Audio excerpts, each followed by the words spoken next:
ladies and gentlemen. So we do have the first Descendant 1.3.12 patch notes going on right now. So they dropped these off today for anybody who wants to know. So we're going to go over this in full detail. I'm going to add in what I feel about these patch notes. So let's get into it. So starting off, greetings, Descendants. Here is the first Descendant 1.3.12 update. So we end up getting the Forbidden Sanctuary. Forbidden Sanctuary is a new infiltration operation. So that's another 400% dungeon that you can go into and run it. It's going to be added in there. So some of the key notes with the Forbidden Sanctuary is you're going to access it by progressing through a new subquest, Traces of the Order of Truth. Some areas of the Forbidden Sanctuary features enhanced adaptive features. Defeating the Breach Discharger, the alternate hand of Niestra, in the Forbidden Sanctuary grants buffs useful in combat. Weekly bonuses, 10 of them per week. Kuiper Shards, Ancestral Modules, Collector Coins, and Unique Arcade Factor. So they do not want to put Unique Arcade Factor big numbers outside of Sigma Sector, but Sigma Sector does need an update with the bosses, especially get what's that lady's name out of there? I don't know, the lady that kind of interrupts the fight. It's annoying. So you're going to get 450 unique arcade factor and only 4,500. It's not the fastest way to level up. I wouldn't suggest leveling up in the new 400% dungeon. I want to assume that it's more than a regular 400%, but correct me if I'm wrong in the comment section. So the mission complete rewards, you're going to get trigger module loot C, 10% acquisition rate, mutant cell box D, 5%. And again, in the future, they're going to be changing the way that these mutant cell boxes land. The updating until like a while from now, but right now we're stuck with what we got. And you can target the trigger module boxes. If you didn't know that, you can put them on the tracking thing. You're going to be doing the mission, you're going to be trying to get ultimate UGN. Put it on for tracking rewards. I say the 5% acquisition chance one, and the 10% one you're going to be getting. You can't double dip on this one like putting C and D on, but it is a trackable thing. So the three new trigger modules after C. So again, target selected. From each mutant cell box D, you obtain one of the corrosive overshield mutant cells and select to obtain one of the 19 mutant C cell components obtainable in Supermassive Receptor. So the ultimate Eugen blueprints are located here at a 5% chance each.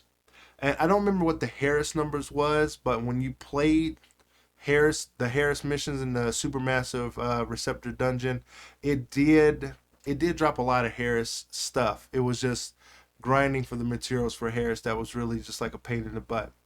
And then you also got the Combat Protocol and the Battlefield Medic. These are his Transcendent modules. They drop at a 5% chance. You cannot target these, so that's just RNG and random chance. But once you get it, you got it, and you're done. You get 45 collectible coins. Upon defeating a commander, rare basic materials for crafting Eugen anamorphous alloy steel can be obtained between 10 and 14. And there's a small chance of obtaining up to 100 to 140. So I really wish that they just left it at 140 as like the rare chance that you get, or it had an escalating chance to grant you this type of material, because when you end up grinding it so much, you end up getting this 100 to 140 randomly when you probably don't need it the most. And if it was an escalating chance to get that, the more like if you completed it every 3 or every 5 times, you would get the 100 to 140, preferably the 140. But that's what I wish it was. That's what I wish it was stuck at. So external components, 2 of each sprint accelerator, auxiliary power sensor unit. They limited it to 2. They limit it to 2, and you're gonna be grinding it a lot if you want the perfect bunny set, but you may not take off Slayer set. I haven't taken off the set with it drops the little lightning bolt. It's not the most meta, but I do like the little lightning bolt that drops. It's like the executioner set. I think it's called super conductive. I think it's the super conductive set. I do like that little ambiance on there about it. The extra little thing that it does. If it dropped more lightning bolts, it would be cooler. I mean, they're adding more stuff into the game of that nature, so why not do that?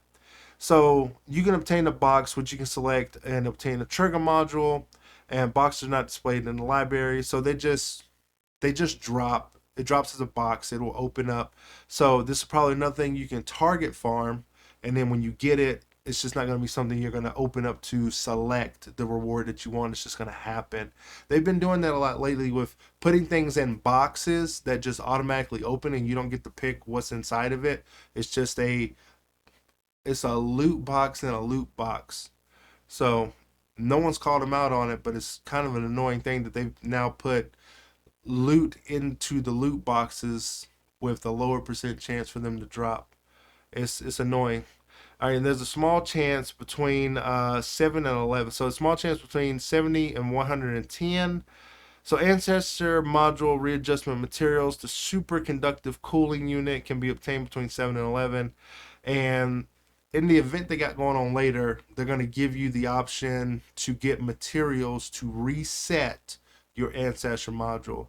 So if you put a lot of the superconductive cooling units into it, then you can reset it and restart that process over again.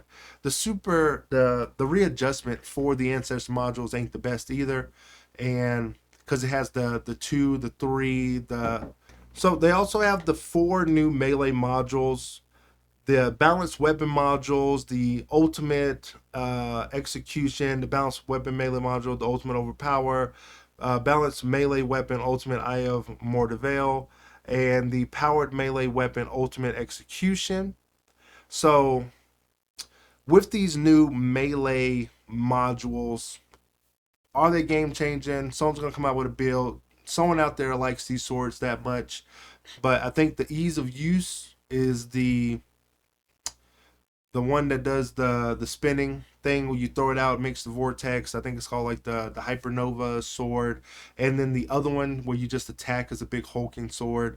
The one that's harder to use seems to be the poison attribute one, where this it goes out at a range and starts doing all these slash attacks. It just doesn't seem like it's keyed in on targeting specifically. You can overshoot your target. It's a whole thing with that sword. So we did end up getting the ultimate Eugen Descendant, and Eugen got this big overhaul. He got a big change to how he plays. They're really doubling down on putting transcendent modules first to change the character, and then going back later to change the base, unless that character has an ultimate already out and the character's been out for a while and is due for some tweaking.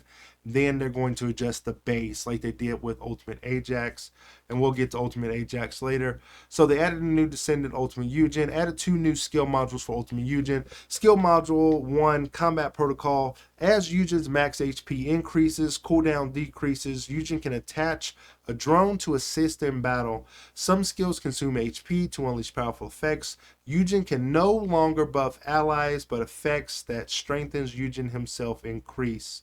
So, this is a transcendent module that changes him to that selfish healer that I was talking about in my update video.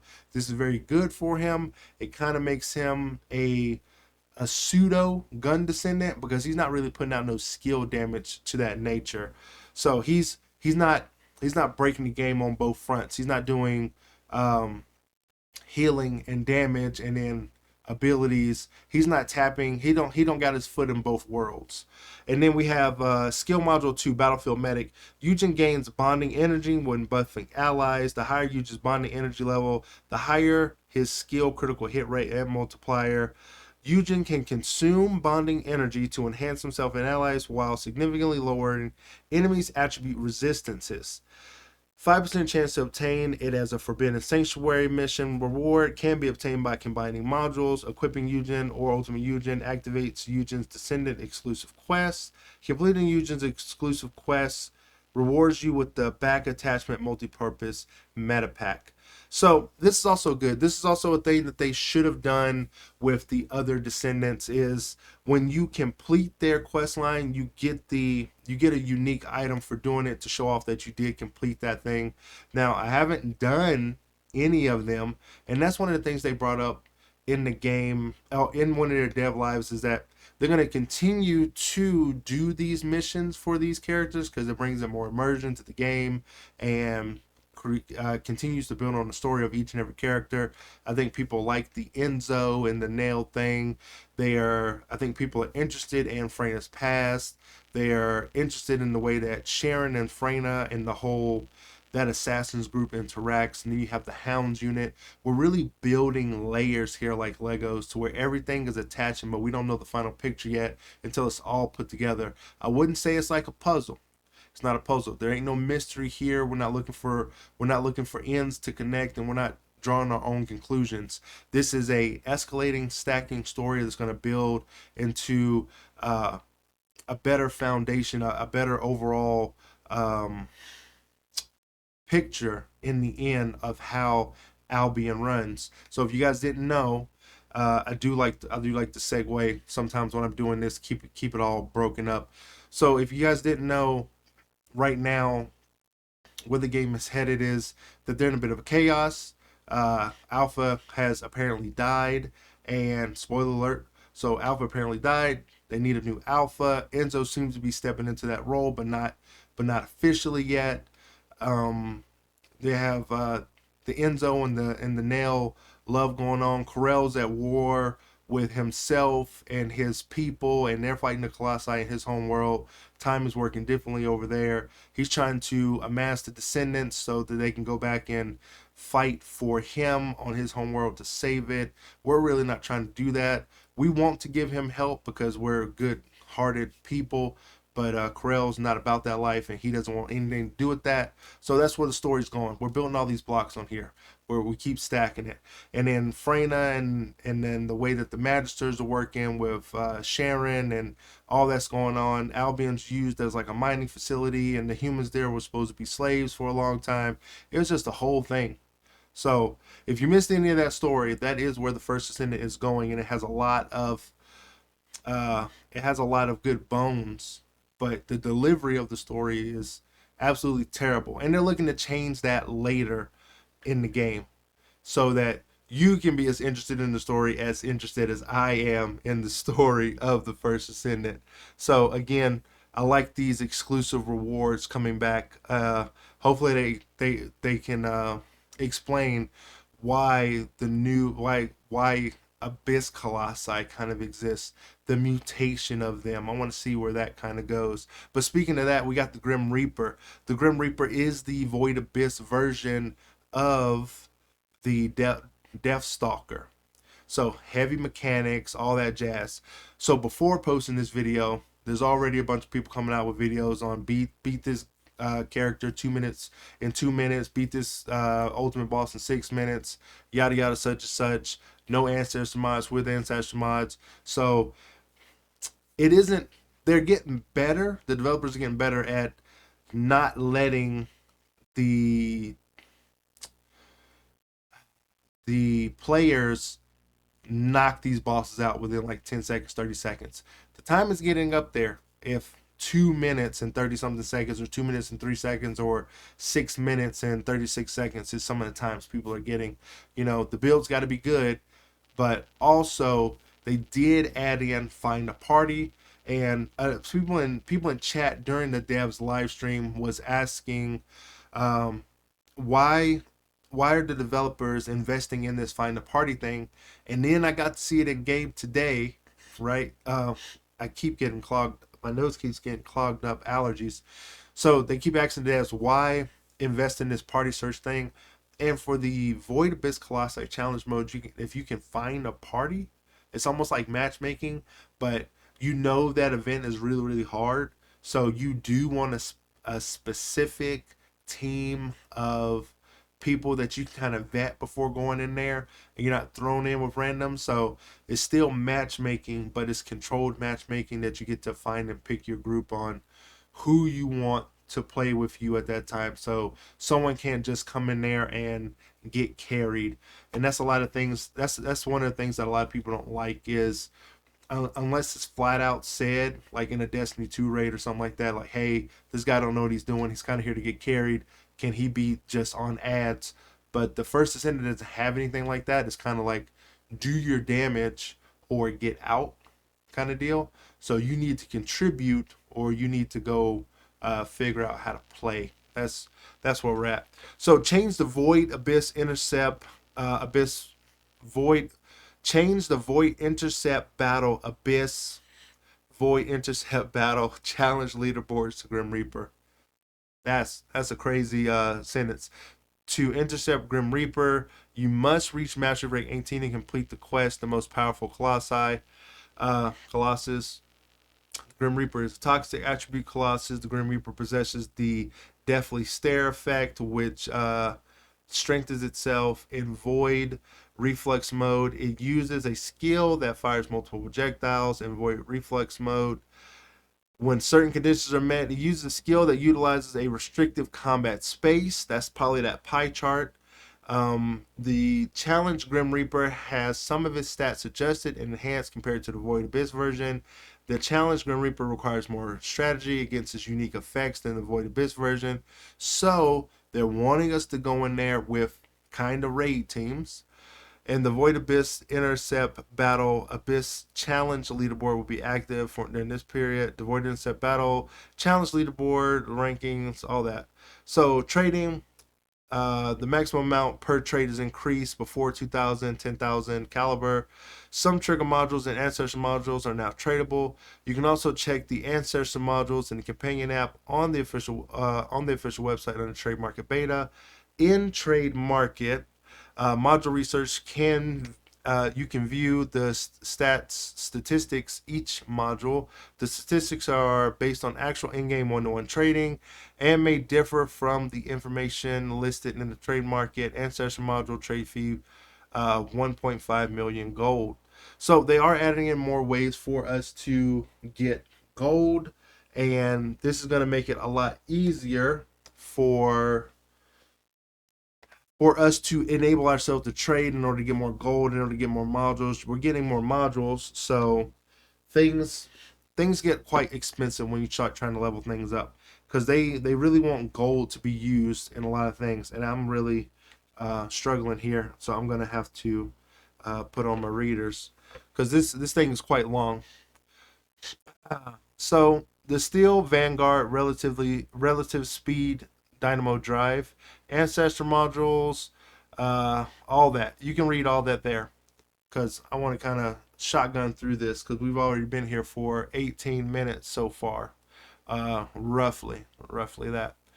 So we got new lounge space, new lounge areas. I was correct. I was pretty sure that they did bring in new lounge areas, but they got a lot more planned for this whole lounge thing. They want people to come and visit your lounge and check it out and get invited and show off and do a whole bunch. They want to do a whole bunch of crazy stuff to this thing. But again, the lounge is an accessory to the gameplay, and it doesn't add to the gameplay. So it's a good move that they push that stuff back to add more into the gameplay. So again, we're going to shotgun through that. I'm not going to read any of that. So I did a bunch of reading at the beginning. So added a bunch of different stuff to the lounge. If you like the lounge, you're going to go check it out. You're going to find it. You can see the patch notes here on the first Descendant website about the lounge. We're just, again, going to skip that. Miscellaneous leaderboard ranking rewards. We're going to skip over that. That's just leaderboard stuff. Field Colossus battled the Devourer. It's added to Axiom Plane. So when they start invading in the last 10 minutes before, because Wallcrasher arrives on the hour. So in the last 10 minutes before, in the first 10 minutes, the last 10 minutes before he arrives, this Colossi to roam the field. We got the crab that walks around. We got the lady. We got the executioner. Now we have the Devourer. It seems like they're all coming out in some sort of stages. So it's going to be interesting to see how they do the hanger, the guy who hung from the ceiling. If it's going to be a dragon just floating around in the sky, that's going to be pretty cool if that does end up coming to the game. But the crabs and what was the other one? There was another one out there that was different. Lava Citadel, Molten Fortress. The Molten Fortress is going to be interesting to see out there. To see this big old turtle walking around doing things. Ancestor modules added Ultimate Eugen as a Descendant that can equip the Ancestor module Medic's Resolution. 3 new trigger modules have been added: Infected Weapon, Freyna, the Ground Eruption, and that's going to be for Valby, and Instant Acceleration. Still don't know who that's for. Don't know who that's for. Don't know what they made that for. Maybe it'll come to light later. I don't know. Hopefully they got something coming in the future about sub attacks. Like they get a new module slot for sub attacks. Cause I don't know anyone using sub attacks. It's the melee. They call it sub attacks. It's the melee button. So 4 new modules have been added. There's a small chance to acquire one of the 4 module types when defeating commanders in Void Vessel, medium-sized facility zone. So they want you to go back to the Void Vessel if you ain't been there enough to do all this sword stuff. They want you to go back. You can acquire one of the 4 types when defeating commanders in Forbidden Sanctuary. So I mean, you get a chance there, and it can be obtained by combining modules. So if you win the lottery, you don't got to do the extra stuff. Balanced melee weapon, category balanced melee weapon, power weapon. So 3 for the balance and 1 for the power. So I think balanced melee weapons are impact. I think they're green. I think they're the green ones, and then powered is purple. So you can read that here. We're gonna keep going through here about that, and that's going to it deals with crit damage mainly. TLDR. That's why I'm going to shotgun through it, because it's all about critical hit damage. Even at a glance, you can see it. So mutant sales, corrosive overshield, Xantic. When attacking with an overshield type skill, grants corrosion barrier to self. So attacking with an overshield type skill, I don't know who that's for. I haven't really looked at the skills to see which one. Who is this, Keelan or is this Freyna? I don't know, but it is for one of them, or it could be for Harris. If I guess she's toxic. She should have been a fire descendant in my opinion, but they needed more toxic. They got her. She's there. Maybe they'll give her some Doc Ock hands or something in the future which fits more with that toxic archetype. Right now she don't got it. She got an outfit that looks like Christy from Tekken, and her old outfit and whatever she's wearing now, which was some clothes they had laying around Albion that just some of Bunny's hand-me-downs. So ETA 0 got the Screamer skin, back attachment for the Grim Reaper, and 2 new external components. That's for Bunny set. That's the Bunny set for the sprint speed and all that jazz. Again, don't know if I'm going to get off of this superconductor set. Albion looks all festive, so go around, do that, take pictures, shotgun through it. Descendant rebalance and improvements. This is the part that I want to get into, and we're gonna try to go over this fast, I guess. Ajax MP cost of skills been reduced by 30%. Very good. You're going to be wanting to use his skills more, so that needs to be done. Existing skill damage, including that from the modified modules, has been reduced by approximately 30%. However, damage can still increase up to 2.6 times depending on defense. That's good because he's a defensive character. And the archetypes of Ajax default skills have been changed across the board. So for Ajax players out there, you probably don't got like a before and after, and to really look at what changes happened. But if you are an Ajax player, you know what your skills used to do. They have changed. Relook at them so you know what's going on. The effects of each singularity skill has been changed as follows. Fire rate for stage 1, 15%. Explosive attack to 40%. New cooldown reduction, 20%. So a little bit of a nerf. but the other stuff got better.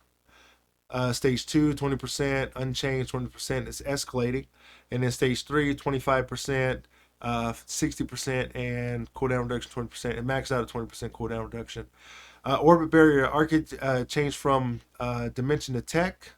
And I think the Enzo change, the Enzo change that they're going to do in the future, I think that it should be tech too. It makes sense.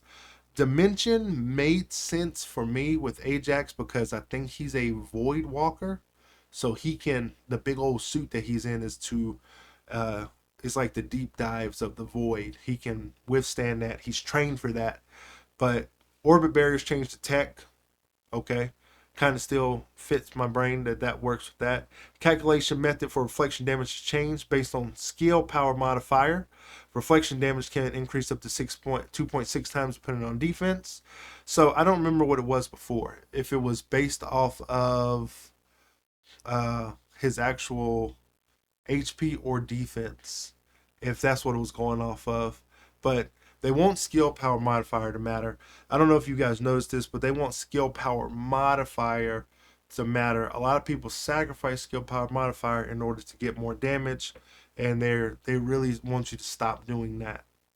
The barriers attribute resistant tooltips have changed from pre-attribute to all attributes combined.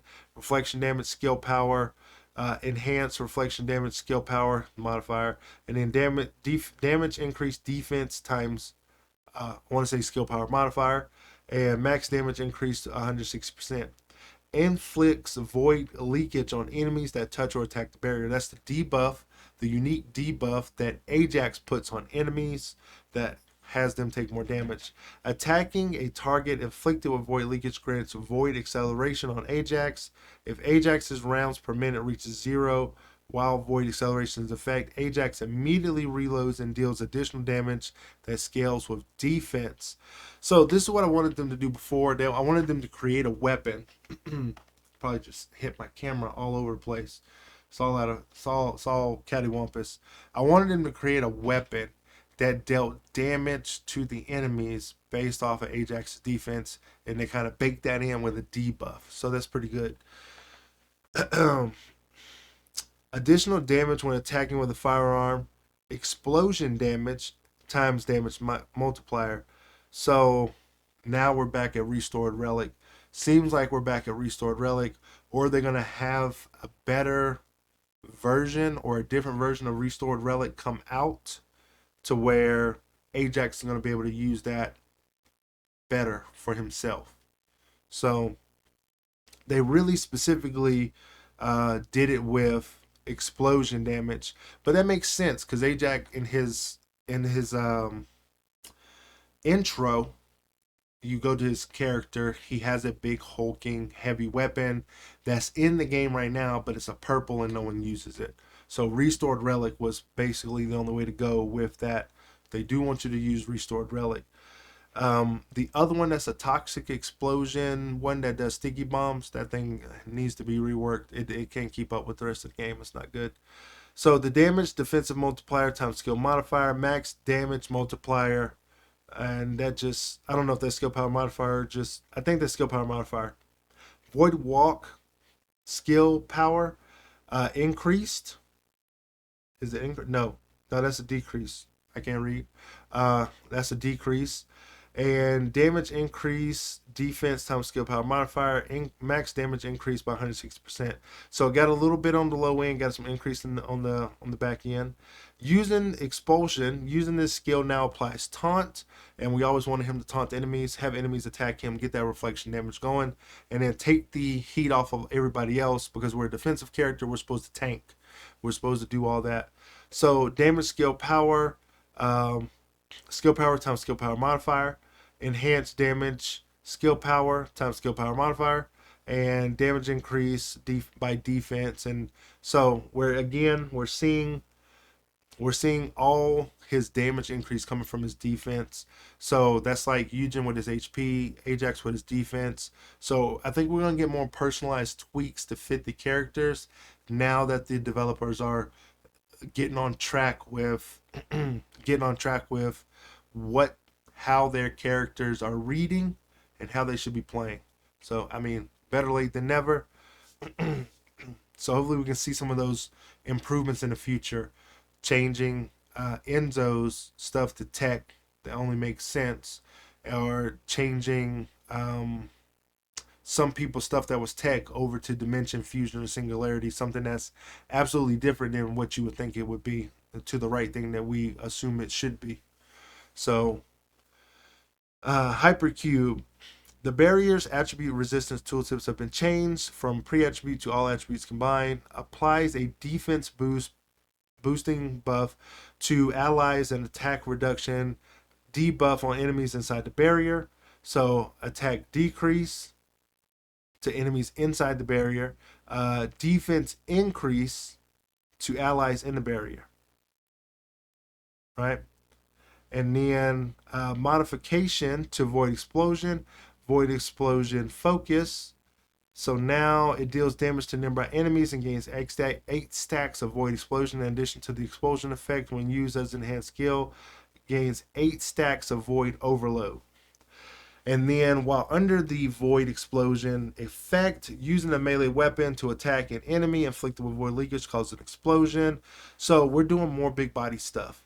While under the void overload effect, using a melee weapon to attack an enemy inflicted with void leakage causes chain of explosion on all enemies with void leakage.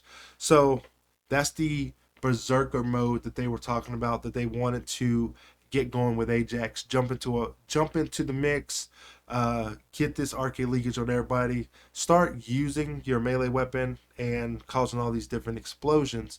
Now they want us to do this with the explosion. They want us to do this with the explosion. But if you want me to use the sword, then I'm probably not using the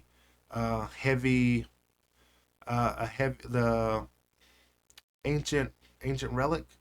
Then I'm not using the ancient relic. I got 2 heavy weapons that's taking a bunch of ammo, unless I'm forgetting that the Hypernova sword costs green energy to use instead of purple. But I haven't used it yet, so I don't, off the top of my head, I don't know. I haven't really used it like that. I knew the swords needed some work, so I haven't really played with them too much, besides the one that's poison, because I was leveling up Keelan, and he does kind of well with it. Kind of. So we're doing all these explosions, and he's getting extra explosion damage on Ajax for the stuff that he does. Again, we're getting all this, so we read the big changes. All the numbers are there. The Matrix recompilation changed to tech, so it seems like a bunch of his stuff changed to tech. All his stuff changed to tech. It seems like tech. And again, defensive, proportionate with all that. Body enhancement, void walk. Oh, so now body enhancement is tech to dimension. Mobile fortress is now a rotating barrier.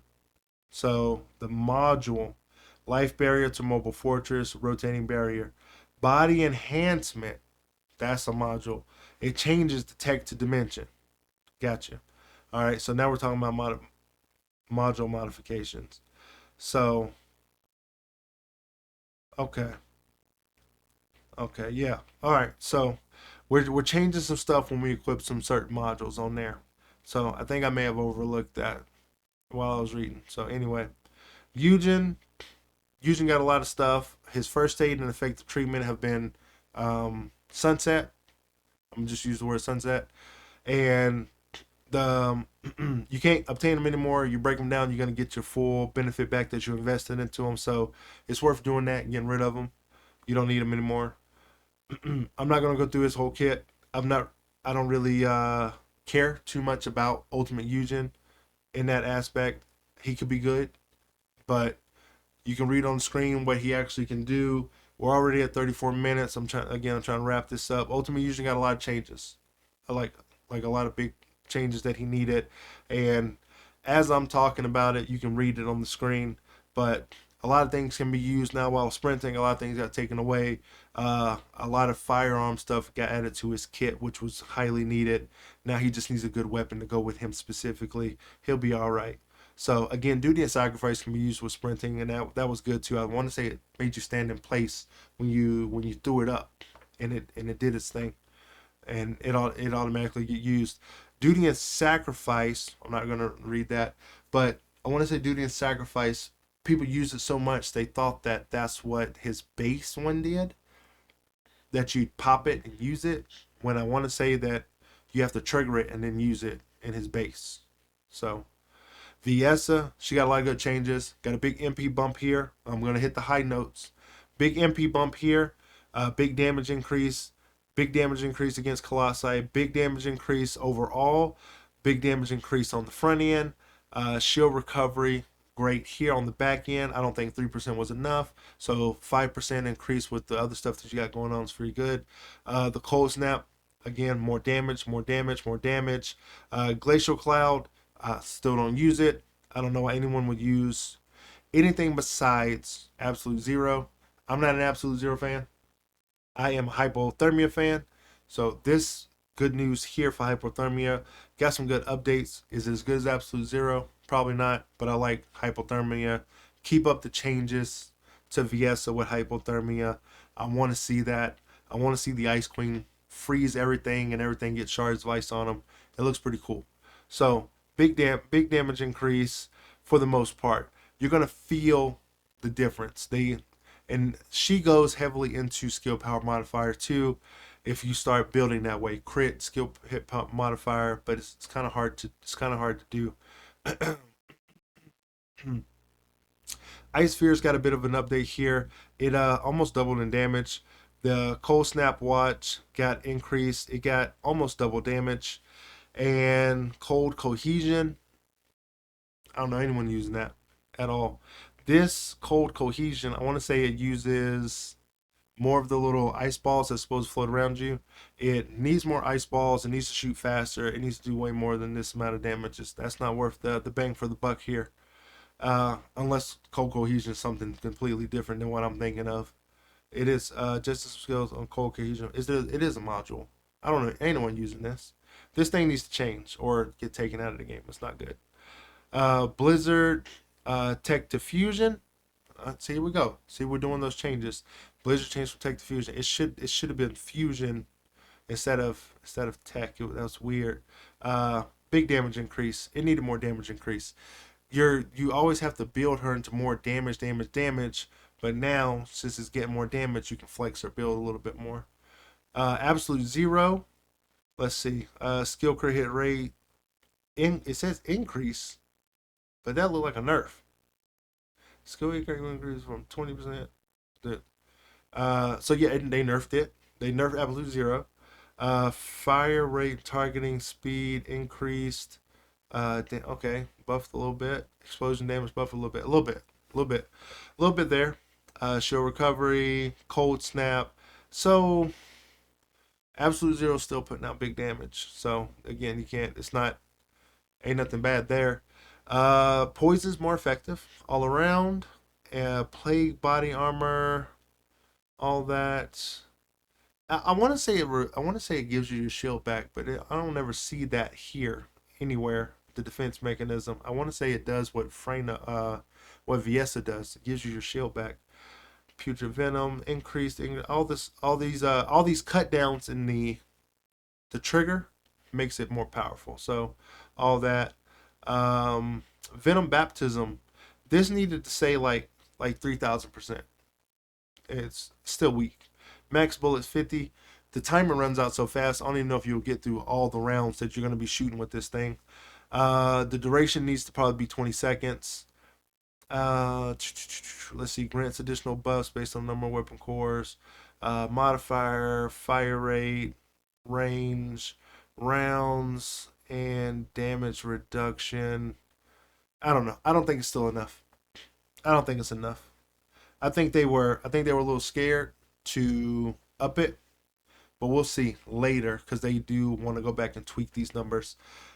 This needs to be 2,000, 2,500, 3,000 in my opinion. It needs to put out big DPS for a unique weapon. Maybe increase the cooldown on it if you don't want us to use it like that, but it ain't doing enough to justify what it's supposed to do when you could be shooting with a better weapon and you can be triggering poison a lot faster without using this unique weapon. So, defensive mechanism, skill duration, defense, trigger rate, neurotoxins. I still don't see anything about shield in here. Venom injection, toxic mixture, necrosis. I want to say toxic mixture is for her ultimate, if I'm not mistaken. Um, yeah, no, I don't. Maybe it's not. Maybe it's not that. I'm not too sure. There's one on her ultimate. It drains her HP or MP, and then drains her HP, drains her MP, then HP, and gives you a lot more poison damage. I don't remember which one that is. I don't know which module that is specifically.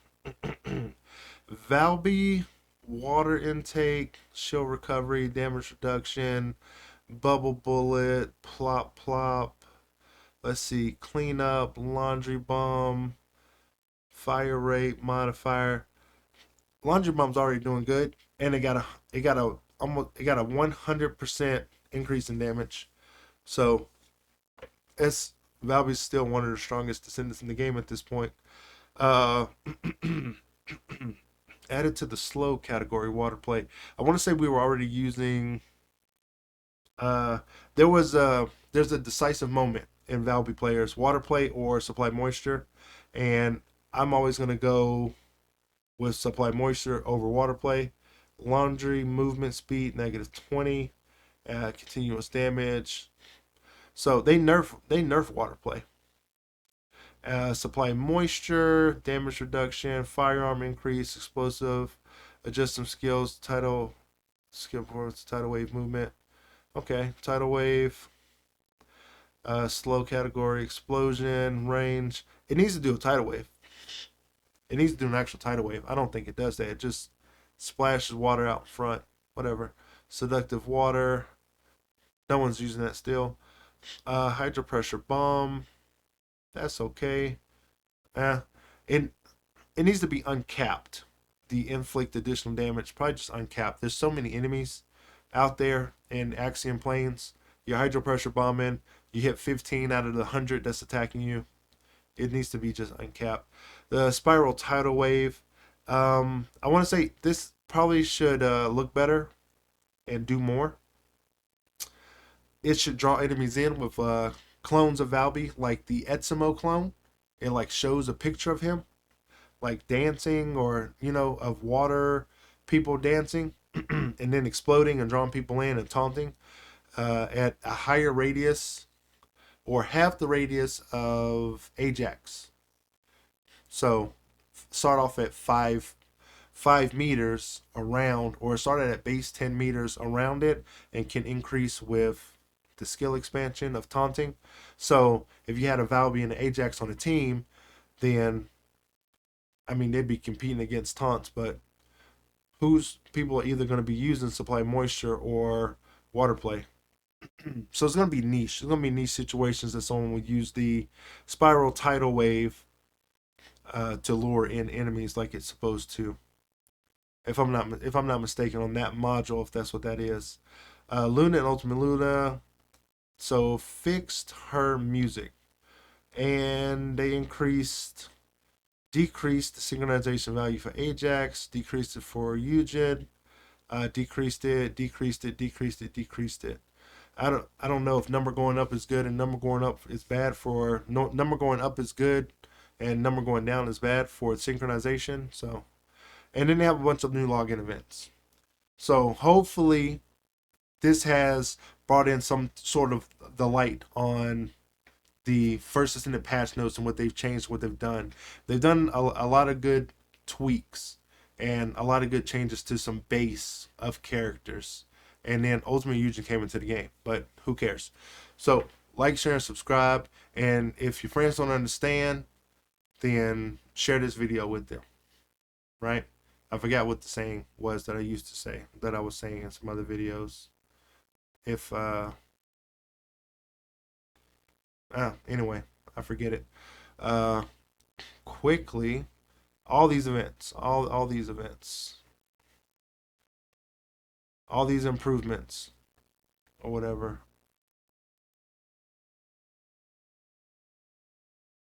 Yeah. Fallen Hope got this buff to it. Hive Master to the Arsenal. Oh, I remember now. I remember. Share it with a friend if they don't understand. And then I'll see you in the next one.